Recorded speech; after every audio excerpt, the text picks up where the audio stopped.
OBC नेते लक्ष्मण हाके यांचा सोमवारी रात्री एक व्हिडिओ व्हायरल झालाय आणि त्या व्हिडिओमध्ये ते मद्यधुंद असल्याचा आरोप मराठा तरुणांनी त्यांच्यावर केलाय।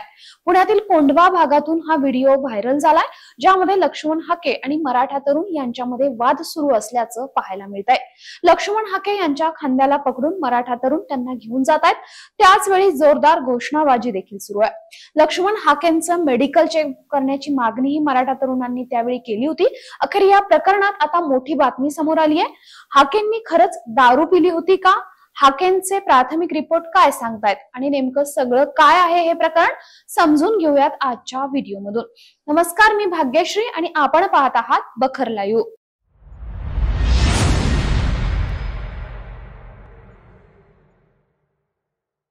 ओबीसी नेते, ओबीसींचा म्होरक्या आणि ओबीसी आरक्षणासाठी लढा देणारे प्राध्यापक लक्ष्मण हाके हे काल वेगळ्याच कारणाने चर्चेत आले। सोमवारी रात्री 10-11च्या सुमारास लक्ष्मण हाके यांचा पुण्यातील कोंढवा या परिसरातून एक व्हिडिओ व्हायरल झाला। यावेळी लक्ष्मण हाके यांनी मद्यप्राशन केलं होतं असा आरोप मराठा तरुणांनी केला। ज्यावेळी लक्ष्मण हाके आणि मराठा तरुण यांच्यामध्ये बाचाबाची देखील झाली, त्यांच्या विरोधात घोषणाबाजी झाली असा तो सगळा व्हिडिओ समाज माध्यमातून चांगलाच व्हायरल झाला। या सगळ्या प्रसंगानंतर लक्ष्मण हाके यांनी प्रसार माध्यमांना प्रतिक्रिया दिली आणि मी मेडिकल टेस्ट साठी तयार आहे, माझ्यासोबत पोलीस अधिकारी देखील आहेत असं म्हणत मला जीवे मारण्याचा प्रयत्न झाल्याचाही आरोप हाकेंनी यावेळी केला। माझ्या घरापासून 500 ते 1000 मीटर अंतरावरती मी वॉकिंगला 5 वाजता गेलो होतो। त्यावेळी 2 इसम माझ्याशी बोलून गेले, त्याच इस्मानी मला पकडलं।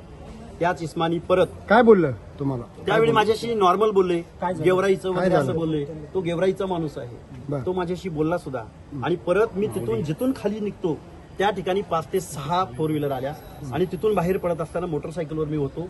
माझे दोन्ही हात पकडले, मानगुटी पकडली आणि मला जीवे मारण्याचा हा प्रयत्न। दरम्यान आता लक्ष्मण हाके यांचा मेडिकल टेस्टचा प्राथमिक अहवाल आला असून या अहवालात हाकेंनी दारू पिली नसल्याचं स्पष्ट झालंय। लक्ष्मण हाके यांची ससून रुग्णालयात वैद्यकीय चाचणी केली असता प्राथमिक अहवालात त्यांनी दारू पिलेली नव्हती असा निष्कर्ष डॉक्टरांनी काढलाय। त्यानंतर आणखी खात्री करण्यासाठी लक्ष्मण हाके यांच्या रक्ताचे नमुने आता चाचणीसाठी वैद्यकीय प्रयोगशाळेकडे पाठवण्यात आलेत।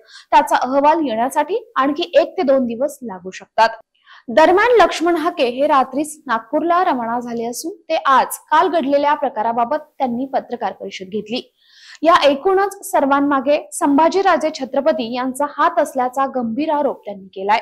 संभाजीराजे छत्रपती हे भेकड नेते आहेत, आम्ही त्यांना राजे मानत नाही असंही यावेळी हाकेंनी म्हटलंय। दरम्यान येत्या 2 ते 3 दिवसात लक्ष्मण हाके यांचे ब्लड रिपोर्ट येतील आणि त्यावरून त्यांच्यावर होणारा हा आरोप खरा आहे की खोटा आहे ते स्पष्ट होईलच। हा व्हिडिओ जर आवडला असेल तर लाईक करा, शेअर करा, आमच्या चॅनलला सबस्क्राईब करा। तुमच्या प्रतिक्रिया आमच्यासाठी महत्त्वाच्या आहेत, त्यामुळे कमेंट नक्की करा। धन्यवाद।